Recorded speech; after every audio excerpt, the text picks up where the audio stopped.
Hi class, oh my god, I just figured out that I could do this and I am just thrilled. Just thrilled. It has nothing at all to do with today's video. I can like wink and I can stick on my tongue. Ah. Okay, anyway, that's all. On to the intro.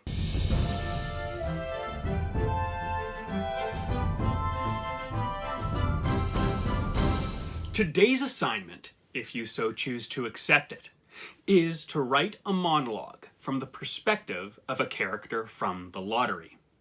Now, if you're not very familiar with monologues, they're basically a longer speech told from the perspective of a single character.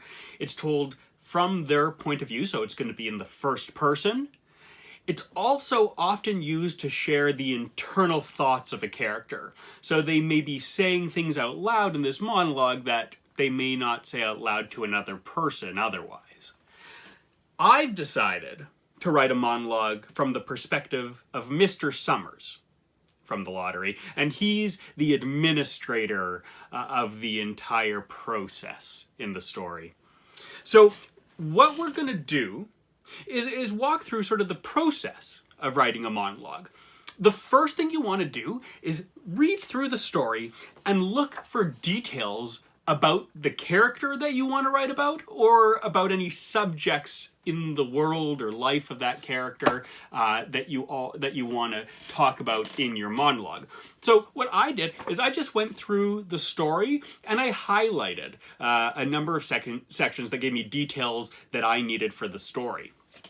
I then went and compiled them, and I'll show you right now on screen. These are notes I've taken that point out all of the details I found in the story that I then included in my monologue. So the first detail were the use of traditional gender roles in the story. So as evidence, we can see that men come to gather first, women come, quote unquote, shortly after their menfolk. Men draw for their families. Women can only draw if their husband is incapacitated and they don't have a son who's of age. So in my monologue, I have Mr. Summers discuss how women head home to make lunch while the men clean up the mess left by the murder. So that takes place after the end of the story. It's not a pretty thing to think about, but that's the story that we're writing from. I also mentioned that Mrs. Hutchinson used to make apple pie for the summer dance, playing into that stereotype of women being in the kitchen, which is also spoken about in the story. Here's some details I pulled about Mr. Summers. So one of the quotes from the story that I'd highlighted was, "The lottery was conducted as were the square dances, the teen club, the Halloween program by Mr. Summers, who had time and energy to devote to civic activities. He was round-faced, jovial man, and he ran the coal business, and people were sorry for him because he had no children and his wife was a scold." So from that, I decided to end my monologue with a discussion of another civic activity that Mr. Summers leads. I went with the summer dance because the story takes place on June 27th, so we know where we are during the year. This also shows that Mr. Summers sees the lottery as just another activity he helps plan and run, which adds to that disturbing nature of how normalized this tradition is. Some other quotes that I took into account: Mr. Summers spoke frequently to the villagers about making a new box, but no one liked to upset even as much tradition as was represented by the black box. Mr. Summers had been successful in having slips of paper substituted for the chips of wood that had been used for generations. Chips of wood, Mr. Summers had argued, had been all very well when the village was tiny, but now that the population was more than 300 and likely to keep on growing, it was necessary to use something that would fit more easily into the black box. So I also go on to the section about Old Man Warner complaining about young folks wanting to change traditions about the lottery. We talked a little bit about that in yesterday's video when we talked about traditions. An important quote here is Old Man Warner saying, quote, "Bad enough to see young Joe Summers up there joking with everybody." Now, all those sections from the text I used to inform Mr. Summers' perspective on the lottery when I wrote my monologue. Mr. Summers clearly has a desire to modernize traditions, to make them more practical and more enjoyable.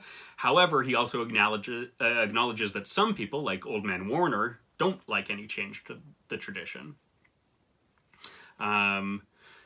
Here's another quote that I took.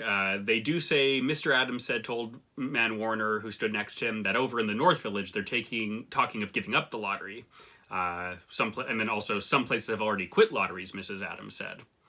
In my monologue, Mr. Summers acknowledges that some places have talked about quitting the lottery. And given that Mr. Summers has worked to modernize the tradition but never get rid of it, I decided to have him speak against any kind of removal of the lottery. Here's another quote I took. This one about the fact that Mrs. Hutchinson's behavior as she complains and tries to claim that the lottery wasn't fair. This behavior, of course, is seen as negative, and I took this information to influence the fact that Mrs. Hutchinson's behavior would be considered to be immature and wrong, and that's why I have Mr. Summers comment negatively on that. And then I also, generally, tried to continue the tone of the story, which is a tone that completely normalizes a really horrible, brutal tradition. And that's something I also really tried to capture overall in my monologue. So those were the details I came down with. You don't need to come up with this much or put it all together like this, but I would recommend coming up with about a page of details as part of your assignment, and you can hand that in as well, just to show me what your thought process was, because I don't want to read your monologue and miss out on a bunch of really clever things that you've identified to put in there. The last thing I want to do is share with you the monologue that I wrote. So I'm going to cut to that. I recorded it outdoors.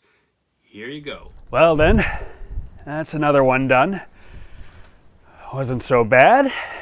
We managed to get out and clean up without cutting too much into lunch.